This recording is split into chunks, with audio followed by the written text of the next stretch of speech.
شهر رمضان الذي أنزل فيه القرآن هدى للناس وبينات من الهدى والفرقان فمن شهد منكم الشهر فليصمه ومن كان مريضا أو على سفر فعدة من أيام أخر يريد الله بكم اليسر ولا يريد بكم العسر ولتكملوا العدة ولتكبروا الله على ما هداكم ولعلكم تشكرون.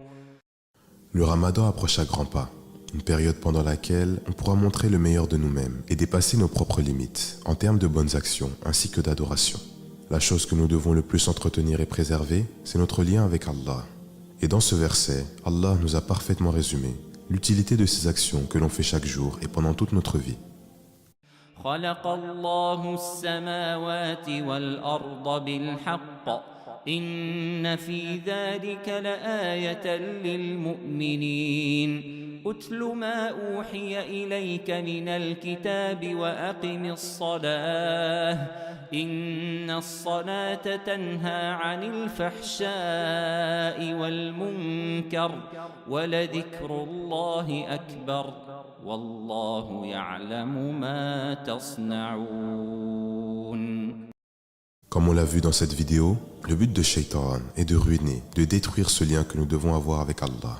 Allah nous dit dans le Coran que le fait que certains d'entre nous s'enflent d'orgueil et tombent droit dans l'égarement n'est qu'à notre propre détriment. Et Allah, s'il le voulait, nous remplacerait par un peuple qui l'adorerait de la même manière ou encore mieux que les anges. Pourtant, il a choisi de donner à chacun l'opportunité d'agir pour soi-même en bien et d'ainsi récolter une récompense pour les plus infimes de nos bonnes actions. Et parmi les moyens les plus négligés pour avoir des millions de bonnes actions et avoir autant de péchés effacés, il y a le fait de mentionner Allah à n'importe quel moment de la journée.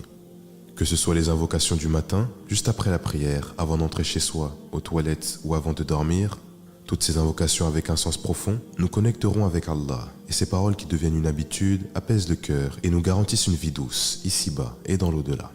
Certaines personnes, lorsqu'ils ont des problèmes dans leur vie, cherchent des coupables invisibles ou bien des personnes pas forcément fiables à qui raconter leurs soucis. Et malheureusement, à cause de ces fausses solutions, ils ne régleront jamais ces problèmes qui leur gâchent la vie. Parfois, on cherche des solutions beaucoup trop compliquées, alors que ce dont nous avons besoin est juste sous notre nez. Et dans la sourate Al-Baqarah, voici ce que nous dit Allah. وإذا سألك عبادي عني فإني قريب أجيب دعوة الداع إذا دعان فليستجيبوا لي وليؤمنوا بي لعلهم يرشدون. Peu importe la situation, rappelons de parler et demander à celui qui nous a créés. Peu importe la langue, celui qui vit une détresse et qui demande sincèrement à Allah de l'en débarrasser, alors qu'il est en totale incapacité, verra apparaître une solution là où personne ne l'aurait imaginé. Que ce soit avant un examen, après une dispute avec son conjoint, après un effort ou une journée fatigante, ou après que quelque chose de spécial nous soit arrivé, pourquoi nous ne pensons pas à communiquer avec Allah, alors qu'il nous répète plusieurs fois dans sa révélation qu'il entend la moindre de nos conversations. Et c'est pour ça que nous devons à tout prix apprendre qui est Allah et croire fermement en lui, afin que l'islam, notre lien avec Allah, encadre chaque moment de notre vie. Prendre cette habitude de demander des choses à Allah, même lorsque les choses vont bien dans notre vie, lors de problèmes plus graves, on sera beaucoup moins attristé. Et ces problèmes, avec l'aide d'Allah, seront beaucoup plus faciles à surmonter. Nous prenons l'habitude de, par exemple, dire des vulgarités, des gros mots ou encore d'autres péchés, mais le fait de beaucoup mentionner Allah ne fera que de nous élever. Et en plus du fait que les membres de notre corps et les endroits où ces paroles ont été prononcées témoigneront pour nous au jour dernier, ces paroles changeront nos mauvaises actions en bonnes et nous accorderont la demeure de l'éternité.